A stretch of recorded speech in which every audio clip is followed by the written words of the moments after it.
The slap came so fast that I didn't even have time to react. My glasses flew across the polished ballroom floor, shattering into pieces that glittered under the golden chandeliers like fragments of my dignity. 130 guests froze in silence, their conversations dying instantly. But it wasn't the sting on my cheek that cut the deepest, it was the searing humiliation in my chest. My daughter-in-law Juliet had struck me on her wedding day, and she had done it because I refused to hand over the keys to my apartment. "That's what you get for being so selfish," she hissed, her voice sharp enough to slice through the thick silence. She smoothed the lace of her pristine wedding gown with all the elegance of a queen, even as venom dripped from her every word. "A woman your age doesn't need so much space. Ethan and I deserve privacy to start our new life.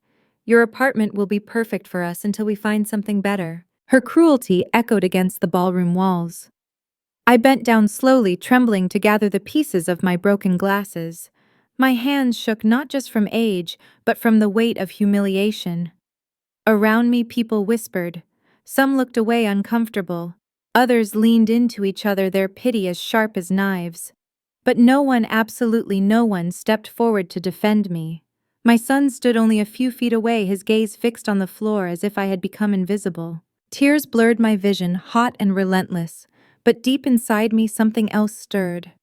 That slap wasn't just an assault, it was the final straw after years of subtle humiliations. Juliet's comments about my worn clothes, my old car, my simple life, her disdain for my modest home, the way she spoke to me with fake sweetness, always with a hidden blade beneath her smile. For years, I had kept quiet. I had swallowed my pride, choosing humility, choosing silence, because I told myself that peace was worth more than confrontation. I told myself that I could endure it. But that night, in front of 130 guests, she stripped me of my dignity, and my son let her. Something inside me cracked open, and in that rupture, I knew I would never be the same again. I am Aurora Hughes, 68 years old, a widow. To the outside world, I am nothing more than a fragile middle-class woman. I work part-time in a flower shop. I drive a 10-year-old sedan. My clothes are bought at discount stores. To Juliet, I am just a burden, an old woman who takes up too much space. And that's exactly the image I have cultivated for decades. What Juliet, what Ethan, what none of those guests knew was the truth. For years I lived behind a mask of modesty, hiding the life Robert and I had built together. My husband wasn't the average office worker everyone believed him to be. He had been brilliant, an investor, a visionary, and together we made a conscious choice to live quietly, humbly, without flaunting wealth. "Visible wealth attracts problems," Aurora Robert used to say. "Invisible wealth gives you freedom." I never thought that wisdom would one day be tested by my own family. I stood up from the floor, clutching the shards of glass in my hands, my tears drying on my cheeks. Around me, whispers spread like wildfire. "Poor thing, she looks so fragile. Maybe the bride is right, she shouldn't live alone." Their words burned more than the slap itself. I could feel my chest tightening, my pulse quickening. But I would not crumble. Not anymore. I pulled my old phone from my purse, the same worn purse Juliet once mocked, and dialed a number I hadn't used in over a year. "Carlos." I whispered, my voice trembling but firm. "It's time. Bring the documents. Meet me at the Royal Oaks Ballroom. 30 minutes. He hesitated for only a breath. "Mrs. Hughes, are you sure?" "Once we do this, there's no turning back." I looked back into the ballroom one last time. Juliet was laughing, radiant, no doubt telling her bridesmaids how she had finally put her useless mother-in-law in her place. Ethan stood beside her, smiling weakly, his loyalty bent like a reed in the wind. My heart broke all over again, but my voice was steady when I answered Carlos.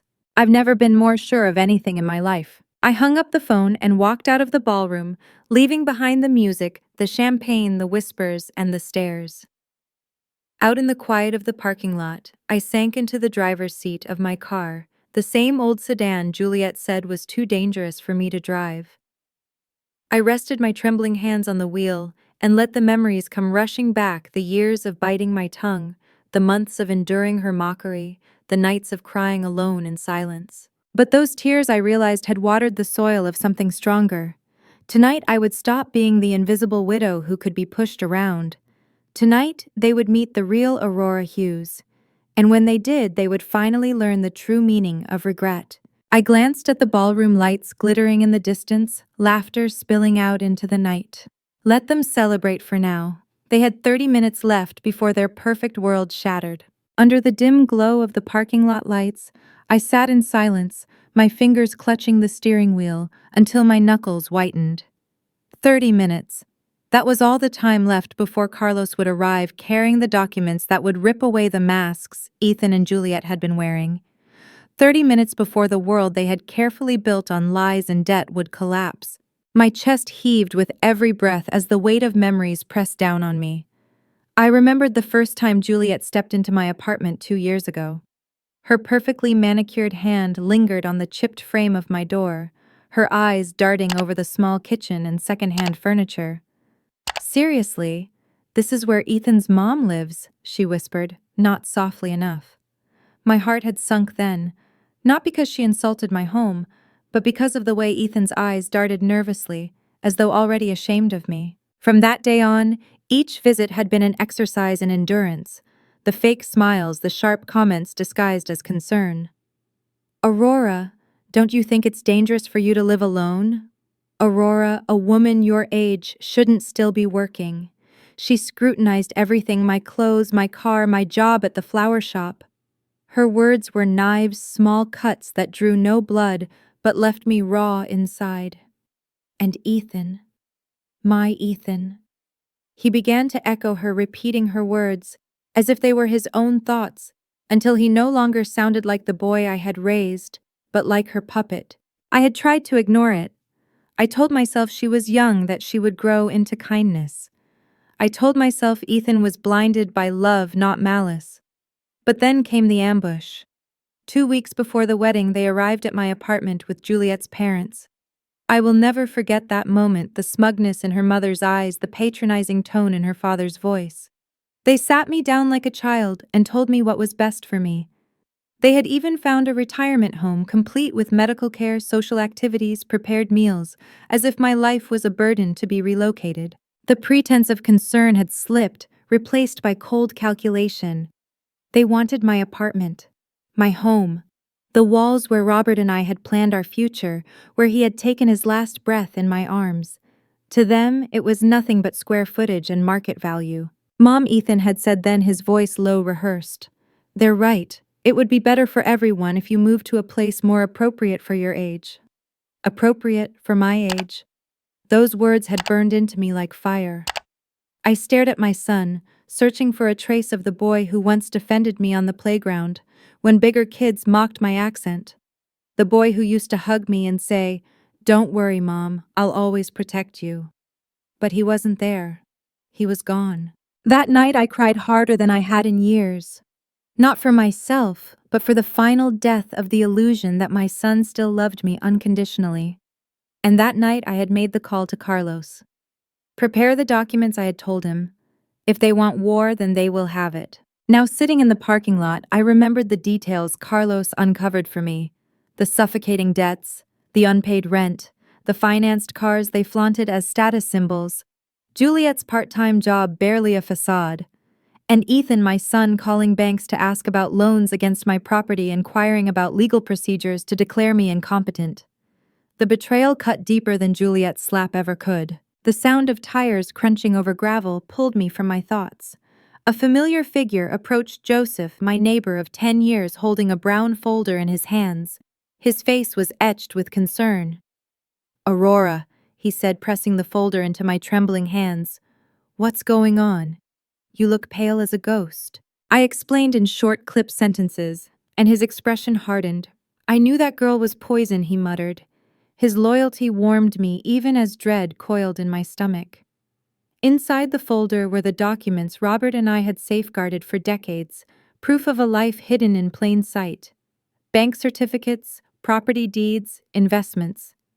The empire we had built quietly while living as though we had none of it. I ran my hands over the papers, the weight of them grounding me. To Juliet, my apartment was the crown jewel. What she didn't know was that it was the least valuable piece of what I owned. My true wealth wasn't in the walls she coveted, but in choices made long ago with Robert, the office building downtown, the investments, the beach house. Assets that could change lives. Assets I had concealed even from Ethan. But the cruelest irony was this: for years I had been secretly saving Ethan from his own recklessness.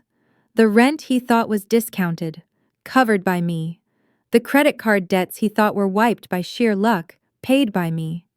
Even some of the wedding expenses that were now being celebrated with champagne had been made possible because I quietly bled my own resources into his bottomless pit of mistakes. And yet there he was, standing silent while his wife slapped me. The bitterness rose in my throat, but I swallowed it down. Tonight was not about bitterness. Tonight was about truth. Headlights flared at the edge of the lot, and I knew Carlos had arrived. My heart pounded as I stepped out of the car, clutching the folder. With every step toward him, I felt the timid, quiet Aurora dissolving. In her place stood the woman Robert had always believed I was capable of being: strong, clear-eyed, and unafraid. Mrs. Hughes. Carlos greeted me, his legal brief under his arm. "Are you completely sure? Once we walk through those doors, there will be no undoing it." I looked past him at the ballroom, glowing with laughter and music, the very place where I had been humiliated. My answer came easily. "I've never been more sure of anything." The music inside the ballroom swelled, a joyful waltz masking the storm that was about to rip through those gilded walls. My heels clicked against the marble floor as Carlos and I entered side by side, and suddenly the music cut off, as though someone had pulled the plug. 130 pairs of eyes turned toward us, curiosity flickering across their faces. I felt the weight of their judgment pressing down, but for the first time that night, it didn't crush me. It fueled me. Juliet was the first to notice. Her eyes narrowed, her painted lips curled. "Aurora," she spat across the room. "You left. Wasn't that enough drama for one evening?" Her voice carried over the crowd, sharp and mocking. She thought she had won. She thought the old widow had slunk away beaten and humiliated. But Carlos stepped forward, his voice steady, professional, slicing through the hush. "Ladies and gentlemen, I apologize for the interruption. My name is Carlos Jones, financial and legal advisor to Mrs. Aurora Hughes. I have urgent matters to address with Mr. Ethan Hughes and Mrs. Juliet Dawson." Gasps spread like ripples in water. Guests craned their necks, pulling out phones, eager to record what they instinctively knew was no ordinary wedding drama. Ethan stepped forward, pale and trembling, his tie hung loose, his composure unraveling. "Mom, what is this? Who is this man?" His voice carried that nervous quiver I remembered from childhood when he tried to hide his mistakes from me. Only now his mistakes were far too big to hide. Carlos opened his folder, his tone precise, merciless. "Mr. Hughes, this is notification that the financial guarantee your mother provided for your lease agreement has been terminated, effective immediately. You have 30 days to secure a new guarantor or vacate the property." The words struck like thunder. Ethan's face drained of color, his lips parting in disbelief. "Guarantee," he whispered. "What guarantee?" But I saw in his eyes that deep down he already knew. He had always known. He just never wanted to face it. Carlos did not pause. "Additionally, the monthly transfers of $4,500 to your account's funds covering rent, credit cards, vehicle insurance, and other expenses have been suspended permanently." Juliet shrieked. "That's impossible. She's penniless. Look at her. She drives a car older than me. She works in a flower shop. She couldn't have been paying." Her words dissolved into hysteria, her voice rising until it broke. Guests shifted uncomfortably, some staring with fascination, others shaking their heads. "Appearances can be deceiving," I said, my voice calm, clear. For years I had whispered. Tonight my words were a blade. "For 3 years, Juliet, if I have kept you and Ethan afloat. I paid your rent, I covered your debts. Even tonight's celebration exists only because of me. And yet you slapped me, you humiliated me, you treated me as if I were nothing." A murmur rolled through the room. Some guests raised their phones higher, recording. Others exchanged stunned glances, mouths open in disbelief. Carlos lifted the final document. "Lastly, the guaranteed payment for this wedding has been revoked. The ballroom is legally entitled to demand full payment before services continue or guests depart." The silence that followed was suffocating, broken only by Juliet's desperate cry. "You can't do this! This is our wedding!" She turned frantically to the crowd, searching for sympathy, but found none. Her parents sat frozen pale, their smug expressions dissolved into fear. Ethan looked at me, his hands shaking. "Mom, you've been paying for everything. All this time." His voice cracked, and for a moment, just a moment, I saw the little boy he used to be, the boy who once believed I could fix everything. "Yes," I said, my tone steady. "For 3 years, Ethan. I saved you when you couldn't save yourself. I believed you would grow. I believed you would remember the values your father and I taught you. But you chose greed. You chose betrayal." Juliet stumbled backward, clutching her head.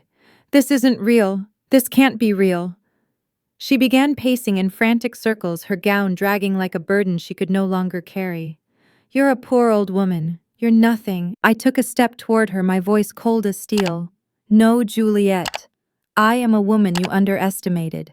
And tonight you will learn what happens when kindness is mistaken for weakness." The ballroom held its breath. Carlos drew out the last paper, his words sharp as a verdict. "Mr. Hughes, your mother has also amended her will. Effective immediately, all assets previously designated for you have been redirected to charities supporting victims of elder abuse." The impact was devastating. Juliet staggered, as if struck, her knees buckling beneath her. Ethan's face crumpled into horror, disbelief, and finally something dangerously close to regret. "You can't disinherit him!" Juliet screamed. "He's your only son!" A son who stood silent while his wife humiliated me in front of the world. I answered, my voice rising with decades of suppressed pain. A son who plotted to strip me of my home. A son who forgot who I was until tonight. The ballroom was silent, the air heavy with truth.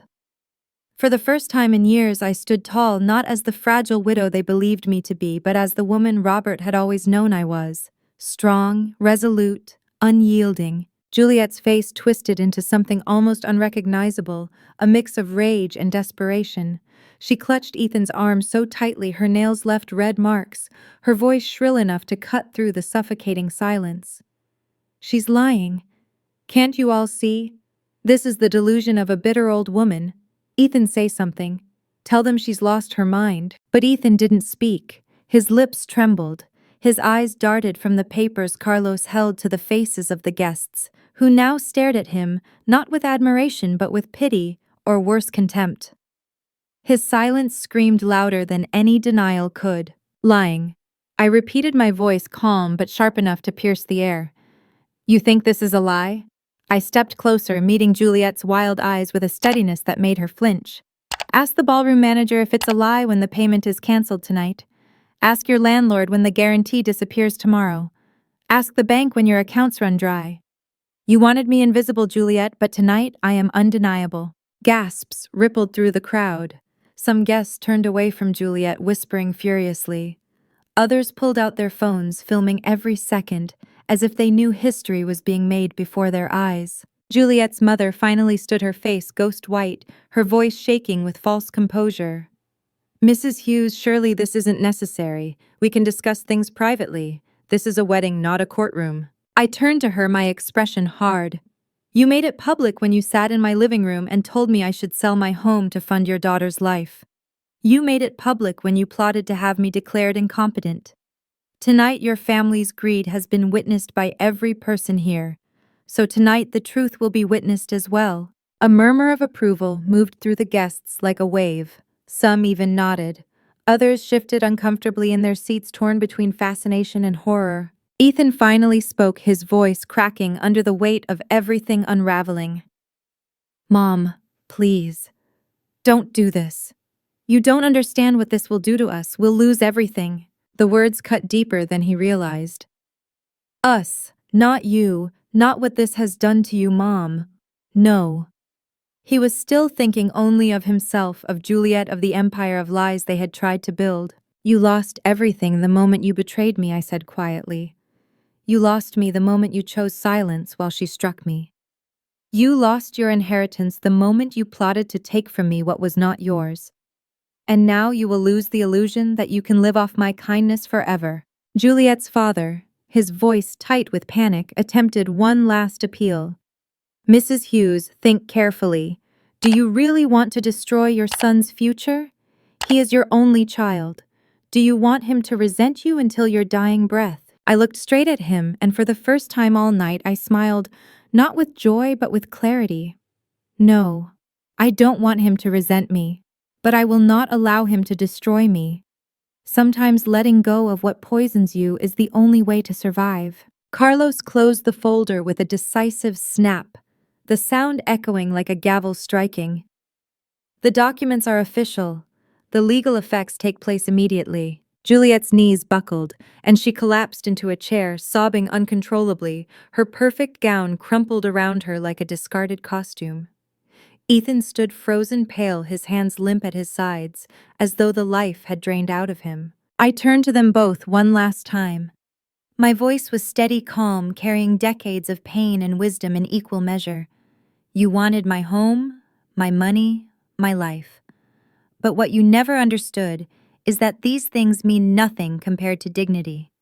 And tonight, you lost even the little dignity you had left. The room was utterly silent, except for Juliet's sobs. Some guests looked at me with awe, others with shame for having stood by earlier when I was humiliated. But in their eyes I saw what I had come for: recognition, not of wealth, not of power, but of my worth. Without another word, I turned Carlos beside me, and we walked toward the doors. Behind us, the music never resumed. Behind us, Juliet's sobs filled the hollow air. Behind us, Ethan's silence weighed heavier than any words he could have spoken. I pushed the ballroom doors open and stepped into the cool night.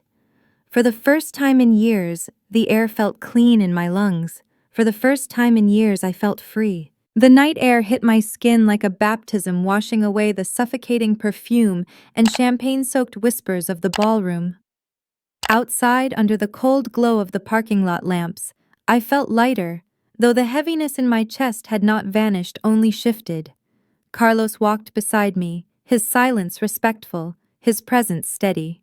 Behind those doors, my son's new life had collapsed in less than 30 minutes. Juliet was crumpled in her gown, weeping not for love lost, but for luxuries slipping through her fingers. Ethan stood paralyzed, stripped of excuses, stripped of illusions, finally forced to face the hollow man he had become. I should have felt triumphant. I should have felt vindicated. And yet, as I sank into the seat of my old sedan, a grief I hadn't prepared for surged up from somewhere deep inside me. Because beneath the betrayal, beneath the humiliation, beneath the righteous fire, there was still the quiet ache of a mother who had lost her son. Carlos placed a gentle hand on my shoulder. "You were brave tonight, Mrs. Hughes," he said softly. "I've seen families destroyed by greed, but rarely have I seen someone stand so firmly in the storm." I nodded, but words failed me. My heart was too heavy. The drive home blurred past in silence, the city lights streaking against the windows like ghosts of memories I couldn't chase away. When I opened the door to my apartment, Joseph was waiting in the hallway, leaning on his cane. His eyes searched my face, then flicked to the folder I carried against my chest. He didn't need to ask. He already knew. "It's done," I whispered. He nodded gravely, then stepped forward and wrapped me in a hug so warm and steady it cracked the dam inside me. Tears spilled down my cheeks, soaking into the shoulder of his worn sweater. "It had to be done," he murmured.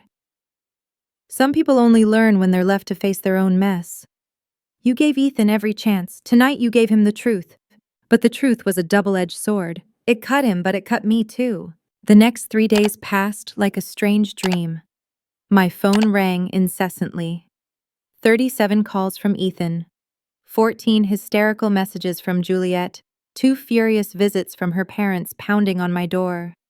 I didn't answer. I couldn't. Instead, Joseph came by every morning with coffee and pastries. We sat on my balcony in silence, watching the sunrise. For the first time in years, my home felt like a sanctuary again, not a contested prize. Carlos visited too, bringing updates that twisted the knife in wounds I didn't know I had. Ethan and Juliet had been evicted from their apartment. The ballroom had filed legal proceedings for the unpaid $53,000. Their credit cards were canceled, their cars repossessed. Piece by piece, their carefully crafted facade crumbled into dust. I listened numb, sipping my tea as if he were telling me the weather. But when he finally looked me in the eye and said, "They've moved in with Juliet's parents," I felt a pang so sharp it made me flinch. Because I could picture it, the crowded apartment, the shouting matches, the bitterness spreading like mold through their walls. And though they had betrayed me, though they had plotted to destroy me, I couldn't stop the mother inside me from mourning the boy I once knew. That afternoon, as I watered the plants on my balcony, I saw Lucy's car pull up in front of my building. My niece stepped out, her face tense, her eyes shadowed. She wasn't alone, Amelia. My old friend in real estate was with her. And behind them, Joseph climbed out of the back seat. Aurora, Lucy called up, urgency trembling in her voice. "We need to talk to you. There are things you need to know." Something in her tone made my stomach tighten. I hurried to open the door, and within minutes, the three of them were sitting in my living room, their faces grave, a folder heavy with documents resting in Lucy's lap. She placed it on the coffee table with trembling hands. "Aunt Aurora," she began, her voice breaking. "I've been digging since the wedding night, and what I found, it's worse than we thought." My throat went dry. Worse. Amelia leaned forward, her voice steady but low. "Juliet wasn't just after your apartment. She had been consulting lawyers, specialists in mental competency cases. She and Ethan were building a plan to have you declared incompetent, legally stripped of control. They weren't just going to push you into a retirement home, they were planning to take everything." The room spun around me. My breath came shallow, my hands gripping the armrests of my chair. I thought I had already felt the deepest cut of betrayal, but this was beyond cruelty. This was annihilation. And then Joseph spoke, his voice grim. "Aurora, the night of the wedding. After you left, I overheard Juliet on the phone. She said the old woman ruined everything. But she also said they still had Plan B." My chest tightened. "Plan B?" Lucy took my hand, her eyes wet with tears. "They're spreading rumors, Aunt Aurora, telling neighbors you've been acting erratic, unstable. They're using the wedding as proof that you've lost touch with reality. They're trying to build a case that you're no longer fit to handle your affairs." The words hit me like a sledgehammer. Even after everything, they weren't finished. Even after their public humiliation, they wanted to destroy me entirely. I pressed a shaking hand to my face, tears slipping through my fingers. "My own son," I whispered. "My own blood." Carlos arrived just as the weight of Lucy's words settled like lead in the room. He stepped inside, his face lined with tension, carrying yet another folder. I could tell from his expression before he even spoke this wasn't good news. "Mrs. Hughes," he said, his tone clipped, professional but softer than usual. "I need you to sit down for this." "I'm already sitting," I whispered, my voice hoarse. He laid the papers on the table and opened them with practiced precision. "Yesterday, Ethan filed a preliminary petition in court. He is requesting a competency evaluation, claiming you are incapable of managing your own affairs. He has provided sworn statements from several wedding guests to support his claim." The words felt surreal, like they were floating in the air above me, not meant for my ears. I stared at Carlos, waiting for him to laugh, to shake his head, to tell me it was a mistake. But he didn't. "What kind of statements?" My voice cracked, though I forced the words out. Carlos sighed, scanning the papers. "Statements describing you as irrational, vengeful, unstable. Accounts of what they call your emotional outburst at the wedding. Testimonies claiming you destroyed your son's future out of spite." My chest tightened as though an iron hand had gripped my lungs. "Outburst," I whispered. "They call defending myself an outburst." Lucy's hand found mine, gripping tight. "They twisted everything, Aunt Aurora. People who don't know the full story just saw you confronting them. They don't understand the months of cruelty that came before." Anger began to stir beneath my despair, hot and sharp. My lips trembled, but not from fear anymore. "They humiliated me. They plotted against me. She slapped me. And now they paint me as a mad woman. After everything I've endured." Amelia leaned forward, her eyes fierce. "That's exactly why we came, Aurora. They underestimated you. They don't know what we know. They don't know the evidence you have." Joseph pulled out his phone, swiping quickly before holding it up. "Look at this." On the screen was a video, shaky but clear. The moment Juliet slapped me. Gasps from the guests. My trembling figure bending to collect my broken glasses. The venom dripping from Juliet's voice as she demanded my keys. "It's gone viral. Joseph said, his voice firm. Thousands of views, tens of thousands of comments. People aren't calling you unstable. They're calling you brave. They're calling you a survivor. Some say you've given them the courage to stand up to their own families. I blinked at the screen, tears flooding my eyes, though this time they weren't only from pain. Strangers, people I had never met, saw me, believed me, defended me when my own son would not. Carlos nodded. This public support will be crucial in court. It's hard to argue incompetence when thousands are praising your clarity and strength. For the first time in days, a spark lit inside me, a fire I thought had been extinguished. Then we fight, I said, my voice steady. If Ethan and Juliet want war, they will have war, but it will be on my terms. I rose, moving to my desk where a folder already waited when I had been preparing in the quiet hours of the night while grief gnawed at me. I set it on the table with trembling but determined hands. Inside were photographs of my swollen cheek taken after the wedding, medical reports documenting the slap as physical assault, handwritten notes of every conversation, every threat, every manipulation. A record of months of psychological warfare. Amelia's eyes widened. You've been documenting everything. Yes, I said. I may be old, but I am not naive. I saw the darkness in Juliet's eyes months ago. I knew this day might come, and if my son insists on dragging me into court, then I will show the world the truth of who they are. Lucy's tears spilled freely as she threw her arms around me. You're the strongest woman I know, Aunt Aurora. They don't stand a chance. But strength was not all I felt. Beneath it lingered sorrow, sorrow that it had come to this, sorrow that my own son had forced my hand. I stroked Lucy's hair, whispering softly, Do you know what's worse than betrayal, my dear? It's when the betrayal comes from the person you gave your whole life to protect. My voice cracked, but I lifted my chin. Still, I will not let them write my story as madness. I will write it myself, loudly, publicly, and truthfully. And the room filled with a new energy, defiance, unity, purpose.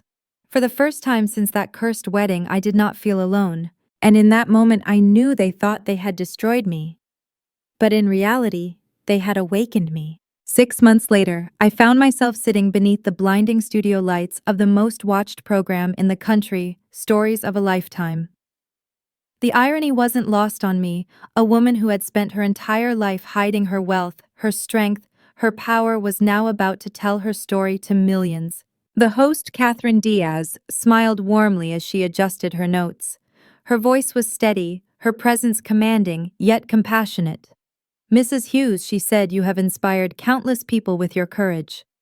Tonight we're here not just to talk about what happened at your son's wedding, but about the larger story, the truth so many families live in silence. The cameras blinked red, and I took a deep breath. My reflection stared back from the teleprompter screen, not the fragile widow Juliet had mocked, not the silent mother Ethan had betrayed, but the woman who had finally reclaimed her voice. I feel grateful, I began, my voice steady, despite the storm in my chest. Grateful that something as painful as losing my son has become a light for others. For months, I thought I was alone, that I was the one at fault. But now I know that what I endured is far more common than anyone dares to admit. Family abuse doesn't always come with fists or shouting. Sometimes it comes in whispers, in manipulation, in the slow erosion of dignity. I could see Catherine nodding, her eyes glistening. She leaned closer. Tell us about the moment you decided enough was enough. I closed my eyes for a brief second, and there it was again. The sting of Juliet's palm, the crash of my glasses, the gasps of 130 silent witnesses. The slap, I whispered. That was the moment. In front of everyone, she reduced me to nothing. And Ethan, my own son, stood there silent. That was when I knew it was no longer about protecting him. It was about protecting myself. The studio was silent, as though the entire nation was holding its breath. Carlos sat beside me, his calm professionalism grounding the storm. He explained the legal battle, how Ethan and Juliet had tried to paint me as senile, how they had gathered false witnesses, how they had nearly succeeded in branding me incompetent. But then he described the shift, the viral videos, the outpouring of support, the evidence we had gathered. Piece by piece, their lies had collapsed under the weight of truth. When the court ruled in my favor, ordering Ethan and Juliet to pay my legal fees, Their downfall was swift. Ethan lost his job when the scandal reached his employer. Juliet tried to salvage her career as an image consultant, but the internet never forgot the sight of her slapping her elderly mother-in-law. They filed for bankruptcy within months, retreating into obscurity. But victory did not feel like triumph, not when it came at the cost of my son's love. Catherine's voice broke my thoughts. And now 6 months later, how do you feel about Ethan? I hesitated, my throat tight. The audience leaned in waiting. He hasn't called, I said finally. Not once. No apology, no explanation, nothing. I suppose it's easier for him to hate me than to face what he did. That is my punishment, to bear not his silence but the emptiness it leaves inside me. A murmur spread through the audience, sympathetic, sorrowful. I pressed on. Juliet has reached out. Messages that began as threats became pleas. 2 weeks ago, she wrote to tell me she's pregnant, that I'm going to be a grandmother. She begged me not to let my grandchild grow up in poverty. My voice faltered, the ache in my chest almost too much to bear. That message cut deeper than the slap, because it reminded me that innocence is always caught in the crossfire of greed. Somewhere out there, a child will be born into a house full of resentment toward me. The audience was utterly silent. Some wiped tears. Others stared as though my pain was their own. I lifted my chin, summoning every ounce of strength. But I've learned the hardest lesson of all. You cannot save people who do not want to be saved. By protecting Ethan from consequences, I turned him into a man who no longer knew right from wrong. And so I will not rescue him again, not even for the sake of a grandchild. Love without boundaries isn't love, it's destruction. The red light of the camera blinked. My words weren't just for Catherine. They were for every mother watching from her living room, every grandmother hiding bruises under sweaters, every parent silenced by the fear of losing their children's affection. You are not weak, I said, my voice trembling but fierce. You are not crazy, and you are not alone. If I, an old woman who was slapped in front of her family, can stand up, then so can you. Dignity has no expiration date. Respect is not a gift, it is a right. The studio erupted in applause. Some audience members stood clapping with tears streaming down their cheeks. Catherine reached for my hand, her voice breaking as she said, "Thank you, Mrs. Hughes. Thank you for your courage." And in that moment, I knew the story was no longer just mine. It belonged to everyone who had ever been silenced, shamed, or betrayed by the very people who should have loved them. If you've walked through betrayal, if you've carried wounds that never seem to heal, know this, you are stronger than you think. And if this story resonated with you, I ask you to share it. Like this video, leave a comment with your own story, and subscribe for more, because together we can make sure that silence no longer wins.